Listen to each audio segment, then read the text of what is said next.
ક્યારે એવો વિચાર આવ્યો છે કે આપણા દેશના જે નિયમો છે એ કોણ બનાવતું હશે? તો ચાલો આજના આ સેશનમાં આપણે ભારતીય સંસદની અંદરની દુનિયામાં ડોકિયું કરીએ અને સમજીએ કે આપણા જીવનને અસર કરતા કાયદાઓ આખરે બને છે કેવી રીતે. ચાલો આને એકદમ સહેલી રીતે સમજીએ. વિચારો કે એક સ્કૂલ છે. એને બરાબર ચલાવવા માટે કોણ હોય? પ્રિન્સિપલ, શિક્ષકો, ખરું ને? બસ એ જ રીતે આટલા મોટા દેશને ચલાવવા માટે એક સરકાર હોય છે.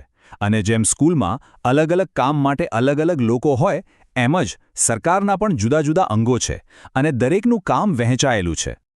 તો ચાલો તૈયાર થઈ જાઓ. આજે આપણે શું શું સમજવાના છીએ એના પર એક નજર કરી લઈએ. શરૂઆત કરીશું સરકારના 3 મુખ્ય અંગોથી. પછી સીધા જઈશું સંસદ પર, જેમાં લોકસભા અને રાજ્યસભા બંનેને ડિટેલમાં જોઈશું. આપણા મુખ્ય નેતાઓ એટલે કે રાષ્ટ્રપતિ અને પ્રધાનમંત્રી વિશે પણ જાણીશું. અને છેલ્લે સૌથી રસપ્રદ વાત, કાયદો બને છે કેવી રીતે. ચાલો શરૂ કરીએ. સૌથી પહેલાં ચાલો આપણી સરકારનું જે આખું માળખું છે ને એને સમજીએ. એ મુખ્યત્વે 3 મજબૂત થાંભલાઓ પર ટકેલું છે. અને જો આ સમજાઈ ગયું તો સમજો કે બાકી બધું સમજવું એકદમ આસાન થઈ જશે. તો સરકારનું જે કામ છે એ 3 મુખ્ય ભાગમાં વહેંચાયેલું છે.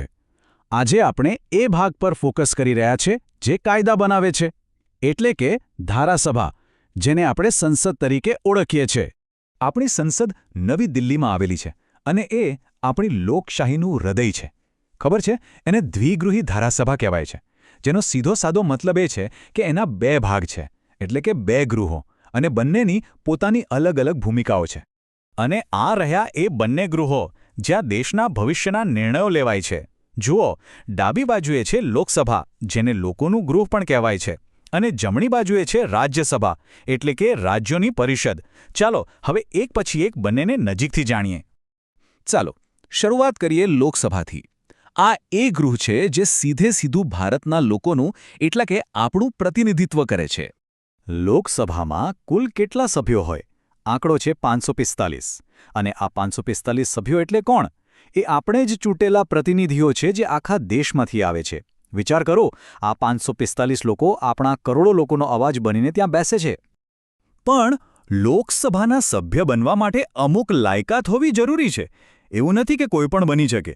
જેમ કે અહીંયા આપણે જોઈ શકીએ છીએ ભારતના નાગરિક હોવું જરૂરી છે, ઉંમર ઓછામાં ઓછી 25 વર્ષ હોવી જોઈએ અને કોઈ સરકારી નોકરી કરતા ન હોવા જોઈએ. આ બધા નિયમો એ માટે છે કે આપણા પ્રતિનિધિઓ જવાબદાર હોય. લોકસભાના સભ્યોને 5 વર્ષના સમયગાળા માટે ચૂંટવામાં આવે છે.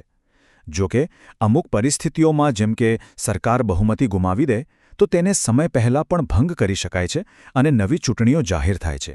હવે વાત કરીએ બીજા ગૃહની, એટલે કે રાજ્યસભાની. એને રાજ્યોની પરિષદ પણ કહેવાય છે. નામ પરથી જ ખ્યાલ આવી જાય છે કે આ ગૃહ આપણા દેશના રાજ્યો અને કેન્દ્રશાસિત પ્રદેશોના હિતોનું પ્રતિનિધિત્વ કરે છે. રાજ્યસભામાં કુલ 250 સભ્યો હોય છે. એમાંથી મોટાભાગના સભ્યો રાજ્યોની વિધાનસભાઓ દ્વારા ચૂંટાય છે. પણ એક રસપ્રદ વાત એ છે કે 12 સભ્યો એવા હોય છે જેમને રાષ્ટ્રપતિ પોતે પસંદ કરે છે. આ એ લોકો હોય છે જે કલા, સાહિત્ય કે વિજ્ઞાન જેવા ક્ષેત્રોમાં નિષ્ણાત હોય. અહીંયા એક મોટો તફાવત છે જેના પર ધ્યાન આપવા જેવું છે. રાજ્યસભાના સભ્ય બનવા માટે ઓછામાં ઓછી ઉંમર 30 વર્ષ હોવી જોઈએ. લોકસભા કરતાં 5 વર્ષ વધારે. આવું એટલા માટે કારણ કે રાજ્યસભાને વધુ અનુભવી લોકોનું ગૃહ માનવામાં આવે છે, એટલે કે ઉપલું ગૃહ. અને બીજો એક મોટો તફાવત, રાજ્યસભા એક કાયમી ગૃહ છે. મતલબ કે એનું ક્યારેય વિસર્જન નથી થતું. એના બદલે દર 2 વર્ષે એના 3જા ભાગના સભ્યો નિવૃત્ત થાય છે અને નવા સભ્યો આવે છે. આનાથી નવા વિચારોનો પ્રવાહ સતત ચાલુ રહે છે. આ ટેબલ બંને ગૃહો વચ્ચેનો તફાવત યાદ રાખવા માટે એકદમ પરફેક્ટ છે. 1 મિનિટ માટે આને ધ્યાનથી જુઓ, એટલે આપણે જે પણ મુખ્ય તફાવતોની ચર્ચા કરી એ બધા જ ફટાફટ રિવાઇઝ થઈ જશે. ચાલો આપણે બંને ગૃહો વિશે તો જાણી લીધું. હવે મળીએ એ 2 મુખ્ય વ્યક્તિઓને જે સરકારમાં સૌથી ઉપર છે, આપણા રાષ્ટ્રપતિ અને પ્રધાનમંત્રી. રાષ્ટ્રપતિ આપણા દેશના બંધારણીય વડા છે. મતલબ કે તેઓ દેશનું સર્વોચ્ચ પદ ધરાવે છે અને તેમની પાસે પ્રધાનમંત્રીની નિમણૂક કરવા જેવી ખૂબ જ મહત્વની સત્તાઓ હોય છે. અને બીજી તરફ છે પ્રધાનમંત્રી, જે સરકારના વડા છે. એટલે કે દેશનો રોજબરોજનો વહીવટ ચલાવવાની જવાબદારી તેમની અને તેમની મંત્રીઓની ટીમની હોય છે. અને હવે આવે છે સૌથી રસપ્રદ ભાગ. ચાલો જોઈએ કે આ બધા અલગ અલગ ભાગો લોકસભા, રાજ્યસભા અને રાષ્ટ્રપતિ ભેગા મળીને તેમનું સૌથી અગત્યનું કામ કેવી રીતે કરે છે. અને એ કામ છે કાયદા બનાવવાનું. અહીં જુઓ, આખી પ્રોસેસ સ્ટેપ બાય સ્ટેપ આપેલી છે. કેવી રીતે એક સામાન્ય વિચાર એટલે કે ખરડો આખરે કાયદો બને છે. હા, પ્રોસેસ થોડી લાંબી ને ઝીણવટભરી છે, પણ એ જરૂરી પણ છે, જેથી કોઈ પણ નવો કાયદો બને એ પહેલાં એના પર બરાબર ચર્ચા વિચારણા થઈ જાય. ચાલો તો આખી સફર પર એક નજર નાખીએ.